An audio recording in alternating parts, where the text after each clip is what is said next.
The entire premise of what was formerly known as Babylon Theater has been that everything exists and nothing exists, because it all depends on the belief of the viewer. The belief meaning the visceral understanding that what they are experiencing is in fact reality. This is a very strong position to take about anything in these latter days, these post-20th century days, when what is reality became more than just a watchword for intellectual revolution. It became a way of life for many of us. And it possibly was a way of life which caused Oval to go slightly off his rocker and decide he wanted to create a whole new church to give his vocation as a minister a home. This was very brave of him, possibly more brave than I could have ever imagined myself being in his situation. So I'm glad that he did it so that I wouldn't have to. But the whole point of the Babylon Theon movie is that there is no explanation for the whole Babylon Theon movie. And if you're looking for one, you're not going to find it where you would think you would find it. If you find it anywhere, it's going to be in your own head, because we, Greg and Nolan, have not given you any solid ground to stand on in that regard. Art is always fluid. Art is like a river which reflects only what you see in it. And Babylon Theater is like a fish leaping out of that water, occasionally to be swallowed up by an eagle, or occasionally, more often, to fall back into the water with a nice fresh fly in his mouth. The fly in this case is the Babylon Theon, which is admittedly a very large fly to try to put in one's mouth, especially in the act of leaping out of the water. So Babylon Theater became the Modern Babylonian Comics. More on that later.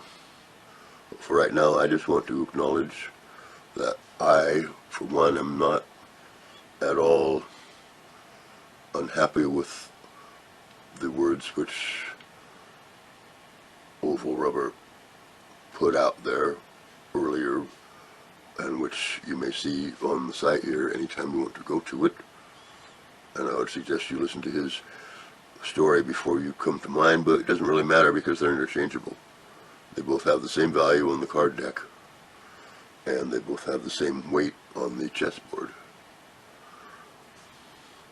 Nolan and I are not really all that sure how much of what we see in the other is reality, or how much of it is, in fact, a character of the Babylon Theon. Do Greg and Nolan live in the Babylon Theon? I think not, but as Nolan said in the play, we do live often, or maybe all the time, in the Babelverse, which is a larger imprint or hologram of the Babylon Theon as it is of Babylon Theater.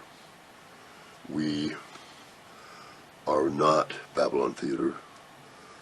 We are certainly the Modern Babylonian Comics, but that is not our doing, ladies and gentlemen. That mantle was thrust upon us with some force and rather abruptly near the end of the filming of the Babylon Theon, when we were visited, as the Bible might say, or overshadowed by the spirits of the ancient Babylonian comics, who were comics in ancient Babylon. Babylon is something that we have discovered had a rich history of comedy. This is very much unknown by those in the world who only know the history of Babylon vis-a-vis the Bible, or the Bible as some call it. So there's little hope there for us to be able to justify ourselves in that direction. If we had any need to justify ourselves, we probably would best not be doing this MBC channel that you are looking at right now, which opens us up to not only criticism but outright copyright infringement or intellectual property theft. So there's very little hope in using this medium to prove to anyone that we exist. We don't exist. Let's just put it that way and let it go at that. This is great. Glad to be talking to you for the first time. And when I say you, I mean you.